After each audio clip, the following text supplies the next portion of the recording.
शाम नौकरी से वापस बोझल कदमों से घर आया। काम की थकन से पूरा बदन दुख रहा था। घर पहुंचते ही अपने कमरे की तरफ चल पड़ा। थकावट की वजह से जिस्म चूर चूर हो रहा था। कमरे में पहुंचते ही सीधा बिस्तर पर जा लेटा। बिस्तर पर लेटे मुझे चंद लम्हे ही हुए थे कि मेरे आने का सुनकर अबू भी कमरे में आ गए और हाल अहवाल पूछा। थकावट की वजह से हालत खराब थी तो मैंने भी उखड़े लहजे में जवाब दिया।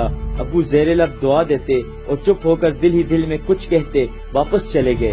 अबू के जाते ही कुछ देर बाद बेगम कमरे में आ गई।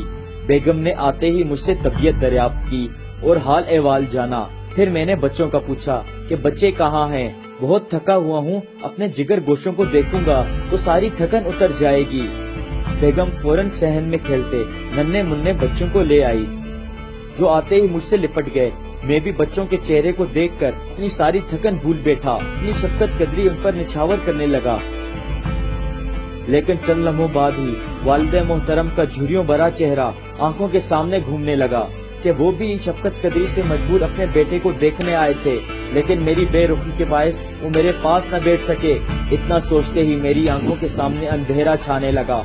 दम सीने में घुटता महसूस होने लगा। बच्चों को छोड़ा और दौड़ता हुआ वालिद मोहतरम के कमरे में जा पहुंचा, जो अपनी चरपाई पर लेटे न जाने किन सोचों में गुम छत को देखे जा रहे थे।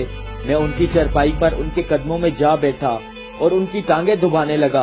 अब्बू फौरन उठे और मुझे सीने से लगा लिया। न जाने क्यों हम बाप बेटा फूट फूट कर रोने लगे। मैं तस्लीम करता हूँ कि ऐसी राहत मुझे कभी नहीं मिली जो बाप के सीने से लिपट कर मिली।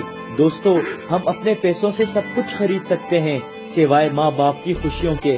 पैसा तो हमारे माँ बाप ने भी सारी जिंदगी कमाया और हंसते हंसते हम पे लौटा दिया, ये जानते हुए भी कि कल वो बूढ़े हो जाएंगे, लेकिन अपने बुढ़ापे के लिए कुछ न बचाया। आप सबसे दरख्वास्त है कि चंद लम्हे अपने माँ बाप के पास बैठ जाया करो, उनसे दुख सुख की बातें किया करो। यकीन मानो दुनिया और आखिरत में खिलाफ पा जाओगे। दोस्तों, इस वीडियो को इतना शेयर करें जितना अपने वालिदैन से मोहब्बत करते हैं।